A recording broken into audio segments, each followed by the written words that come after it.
So for today's my vlog is ayan po, makit na naman po ako sa aming higaan para ligpitin. Grabe ba, parang ilang tao ang umakyat. Diyos ko, tamang tulala muna ako dyan. Ayan, at tinapat ko nga sa aking camera para makita nyo kung ano reaction ko.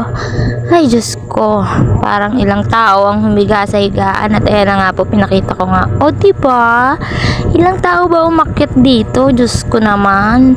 Ayan, so ayan, nakita ko pa nga yung mga gamit ni Bibi. Hindi ko alam kung bakit napakakalat. Diyos ko.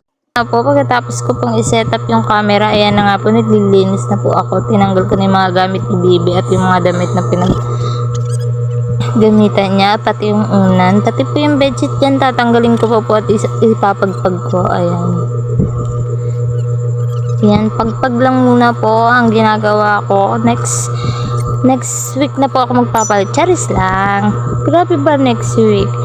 Baka po bukas magpalit na po ako ng bedsheet kasi gawa na po ng may nakita po akong langgam. So, pag pinatagal ko po, baka lalong dumami na yung langgam. So, ayan. Binabalik ko na nga po siya. Ayan. Sinisiksik ko lang po siya dun sa gulod. Bulol sa gilid. So, ayan. Hindi ko alam kung bakit nauusog tong higaan namin eh. Isip ko na lang talaga, bakit parang may gulong tong aming higaan. Charis lang naman po. Pero ayan na nga. Inaayos ko na para walang gusot. Ayan, inaayos ko lang po ng husto yan para hindi po para po mukhang presentable. Tignan yung higaan. So ayan. Baka bukas din po talaga, promise, magpapalit na po ako ng bedsheet. Gusto ko sabay silang dalawa. Ayan. Palit ng pundat bedsheet tomorrow. Ayan. Binabalik ko na. By the way guys, nag-spray nga po pala ako dyan sa higaan namin para po iwas langgam na din. So yun na nga po, binabalik ko na nga po yung mga gamit ni Bibi. Yun ako po nga po yun kasi yun ang pinaka nandyan sa paanan namin. So ayan, tamang tupi na po ako dyan ng kumot. Ayan, mga kumot na po yung tinutupi.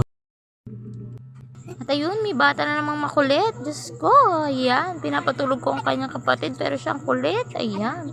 Tinatakpan pa nga niya ako dyan. Sabi niya, Kuya Clint lang. Meron, wala na daw ang mama. Ano ba yan? Oh, huli. Ayan na nga po. Si Kuya Clint, ay nako, ganito pala yung ginagawa niya. Hindi ko napapansin kasi ako, abala ko. Nagliligpit ako dyan. Diyos ko naman, bata ka talaga ba naman? Busy kasi ako. Akala ko kita ako. Hello guys, kulita ako. Ito si Calvin.